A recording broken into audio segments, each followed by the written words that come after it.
दोस्तों, क्या आप अपनी इनकम को मल्टी टाइम इंक्रीज करना चाहते हैं? जी हाँ, बिल्कुल। आपने सही सुना। नमस्कार दोस्तों, मेरा नाम मनमोहन अत्री है और मैं इंश्योरेंस एडवाइजर, टीम लीडर या अदर जो लीडरशिप के मॉडल होते हैं उनके ऊपर ट्रेनिंग प्रोवाइड करता हूं। यदि अभी तक आपने मेरे चैनल को सब्सक्राइब नहीं किया है तो आप मेरे चैनल को सब्सक्राइब कर लें और बेल आइकन को प्रेस कर दें, ताकि फ्यूचर में आने वाली जितनी भी हमारी वीडियो हैं वो आपको सबसे पहले मिलती रहे। तो दोस्तों, मैंने देखा है कि बहुत सारे इंश्योरेंस एडवाइजर या टीम लीडर ऐसे होते हैं जो कि आज एक अच्छी इनकम अर्न कर रहे हैं, बट वो काफी लंबे टाइम तक उसी के ऊपर स्टेबल रहते हैं।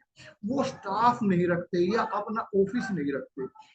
सारा का सारा काम वो खुद करते रहते हैं, जैसे कि प्रीमियम लेकर के आना, नई पॉलिसी करना, फॉर्म फिलअप करना या ब्रांच के अंदर जाना, जितने भी काम होते हैं वो सारे के सारे खुद करते रहते हैं। बट यदि आप उसी काम को करने के लिए दूसरे लोगों की हेल्प लेते हैं, कि उनको काम सौंपते हैं, अपने सबोर्डिनेट्स को या स्टाफ को, उसको एक प्रोसेस है जो बोला जाता है, दैट इज डेलीगेशन।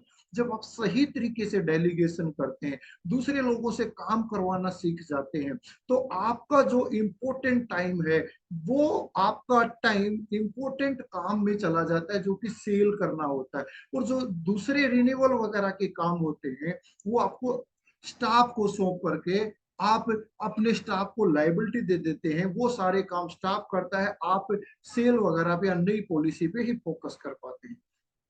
तो फिर भी लोग ऐसा क्यों नहीं करते कि उनके पास इनकम भी है या वो डेलीगेट भी कर सकते, फिर वो डेलीगेशन क्यों नहीं करते, दूसरे लोगों से काम क्यों नहीं करवाते या स्टाफ क्यों नहीं रखते? मैंने अपने एक्सपीरियंस के आधार पर कुछ ऐसे रीजंस निकाले हैं जिसके कारण लोग काम को नहीं सौंपते। पहला रीजन उनमें से इनसिक्योरिटी।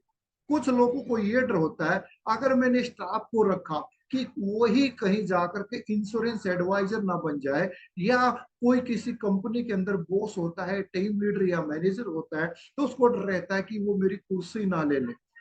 दूसरा रीजन जो है वो है lack of trust in others. कुछ लोग दूसरे लोगों पर विश्वास नहीं कर पाते, जैसे कि पैसे के बारे में विश्वास करना, या क्लाइंट मेरा दूसरा जो स्टाफ है वो लेके ना चला जाए। इस प्रकार से अगर आप ट्रस्ट नहीं करेंगे तो आप जैसे आज काम कर रहे हैं वैसे ही करते रहेंगे। दोस्तों, अगर आपको अपनी इनकम को मल्टीप्लाई करना है, एक अच्छे लेवल पे जाना है, तो आपको लोगों पर विश्वास करना सीखना पड़ेगा।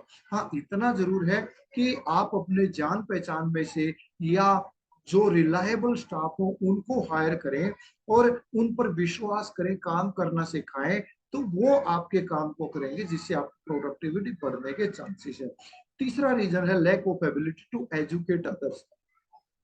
दोस्तों, जब आप दूसरे लोगों को काम पर रखते हैं तो उनको काम को सिखाना भी पड़ता है, लेकिन कुछ लोगों के अंदर काम करने की तो एबिलिटी होती है, पर दूसरों को एजुकेट या ट्रेन करने की एबिलिटी उनके अंदर नहीं होती। और ये एबिलिटी आपको सीखनी पड़ेगी, जो हम अपने कोर्सेज के अंदर आपको सिखाते हैं। फोर्थ रीजन है पर्सनल इंजॉयमेंट ऑफ वर्क। कुछ लोगों को सारे काम खुद करने में ही इंजॉय आने लग जाता है। वो कोई भी आदमी है, एक काम का इतना हैबिचुअल हो जाता है कि उस काम में वो आनंद लेने लगता है, इंजॉय लेने लगता है, जिसके कारण भी लोग काम को डेलीगेट नहीं करते। Next reason habit of work. कुछ लोगों को एक काम करने की आदत बन जाती है, और जब उनको वो हैबिट बन जाती है आसान काम करने की, कंफर्ट जोन में रह के काम करने की, तो जो एफर्ट जोन है उसमें नहीं जाना चाहते लोग, थोड़े से कठिन या टफ काम नहीं करना चाहते, जिसके कारण वो सारी जिंदगी सारे के सारे काम खुद करते रहते हैं। नेक्स्ट है can not find someone to delegate work.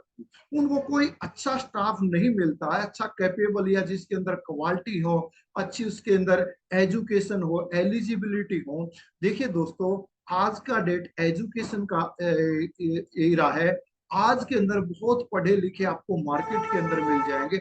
अगर आप सर्च करेंगे तो आप अपने रिलेशन से या रेफरेंसेस से पूछ करके, या बहुत सारी जॉब साइट है उनसे भी आप अच्छा स्टाफ लेने की कोशिश कर सकते हैं। बट अगर आपको ग्रो करना है तो आपको स्टाफ ढूंढना पड़ेगा और लोगों को काम डेलीगेट करने की हैबिट डालनी पड़ेगी।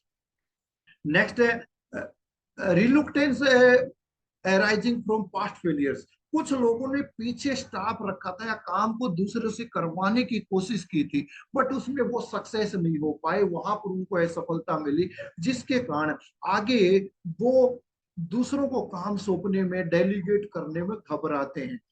लेकिन दोस्तों एक चीज समझ लीजिएगा कि आदमी से अगर एक बार गलती हो जाए तो इसका मीन्स ये नहीं होता कि उस काम को दोबारा नहीं करेंगे। अगर एक क्रिकेटर एक बार आउट हो जाता है तो ऐसा नहीं है कि वो दोबारा खेलने नहीं जाता, या हमारी जो टीम सिलेक्शन कमेटी है वो उसको दोबारा नहीं भेजती। एक बच्चा एक बार फेल हो जाए तो इसका मतलब ये नहीं होता कि वो दोबारा पढ़ाई नहीं करेगा या स्कूल में एडमिशन नहीं लेगा। इसी प्रकार अगर आपसे एक बार गलती हो चुकी है तो दोबारा और अच्छे तरीके से आप उसको काम को करने की कोशिश कीजिए। लैक ऑफ टाइम, कुछ लोगों के पास समय की कमी होती है, जिसके कारण स्टाफ हायर करने में जो टाइम लगेगा, उसको सिखाने में जो टाइम लगेगा, वो टाइम वो नहीं देना चाहते।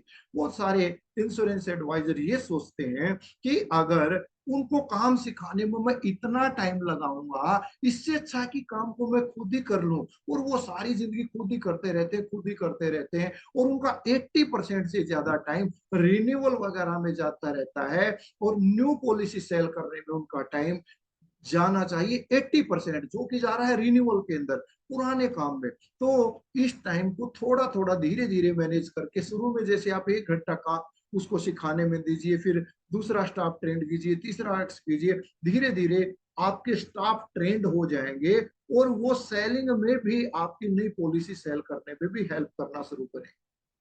Last but not list, I do it the best possible way.